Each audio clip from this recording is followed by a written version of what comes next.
Welcome back, everybody. We continue our 5-part series on aging and intimacy. It's time for some real talk on the subject. Check it out.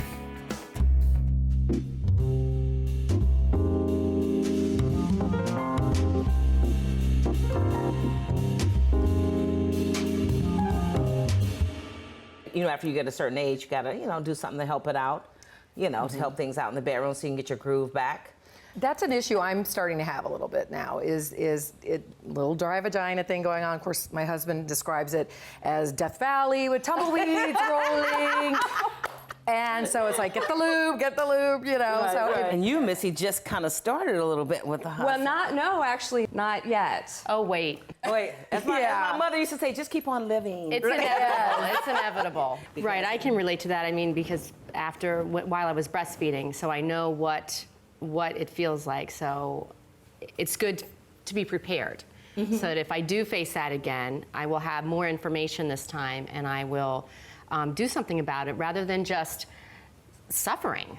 Right. Which a lot of women do. They just suffer and they say, well, that's just the way it is. And a lot of women aren't educated and they don't know that there is something they can do. They can take control of their vagina. That's right. And lubricate it and enjoy sex. That's right. Give the power back to the vagina. That's right. Okay, so those women are talking freely about it, vaginal dryness, and so will we. Today in part 2 of our 5-part series called Take Back the Bedroom. Our 2 experts are never at a loss for words when it comes to this topic. They are sexual medicine and board-certified gynecologists and our resident sexuality expert, Dr. Michael Krychman. Also right by him is Dr. Alyssa Dweck, author and board-certified obstetrician and gynecologist. Welcome back to the show. It's great to be here. You know, last time we talked so much about menopause. I was so happy about it. I even went home and told my mom, we did a segment on menopause, and she was like, good. So today we're actually going to talk a little bit more now about vaginal dryness. And Dr. Krychman, educate me here. How many women actually suffer from this? It's a problem. It is a huge problem, and the numbers are staggering. Just to give it some perspective, 64 million postmenopausal women, and about 50% or 32 million women are suffering really in silence from vaginal dryness. And that's not including the other areas where women have dryness as well. And believe it or not, the majority of them are living in silence, they're not getting treated, and they're just really enduring all the symptoms, which include painful sex and irritation and pain. It's really remarkable. And it's horrible, Dr. Dweck, because it's a pain that it's constant. It is constant. And it really hurts. You must see this in your practice every day. I do. I see women with this every day, all day. And what we're not mentioning here is the significant emotional toll that it's taking on these women.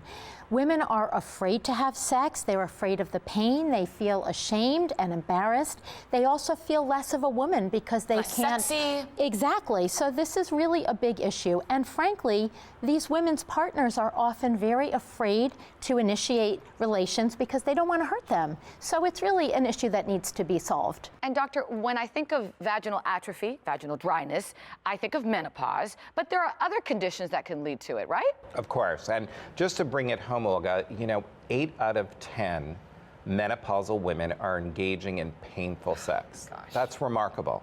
And we know throughout the whole life cycle of a woman, she may experience dryness. There's conditions where she may be taking oral contraceptives or the pill, and that can cause dryness too. I didn't know. What about breastfeeding? If you are breastfeeding, you can have severe dryness, and most women say, oh, I'm not interested, the mother-in-law is staying too long, or I'm tired, I'm not sleeping.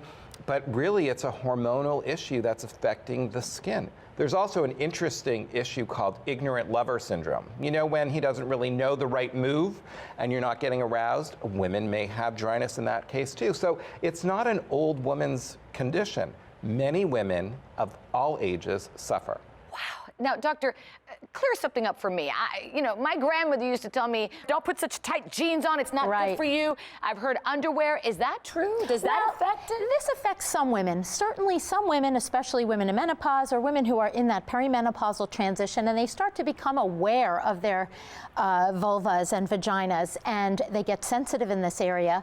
Yes, we absolutely have to take a look at day-to-day products, whether it's tight jeans, the type of underwear you're wearing, the laundry detergents with harsh detergents and fragrances, or products that they're using in their intimate regions that might be irritating. So yes. I'm not going through menopause yet, but I know it's going to happen. It's a reality. I'm aware of it. Dr. Krychman, what can one do to fix it when it starts happening? Well, I think it's choosing the right products. So the Lubrigyn cleansing lotion for the outside is a daily cleanser. You can use it for the vulvar skin, and it has great ingredients like hyaluronic acid and elastin.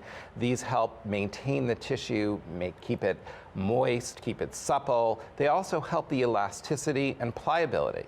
And that's this one here. Yeah. And what about this one here?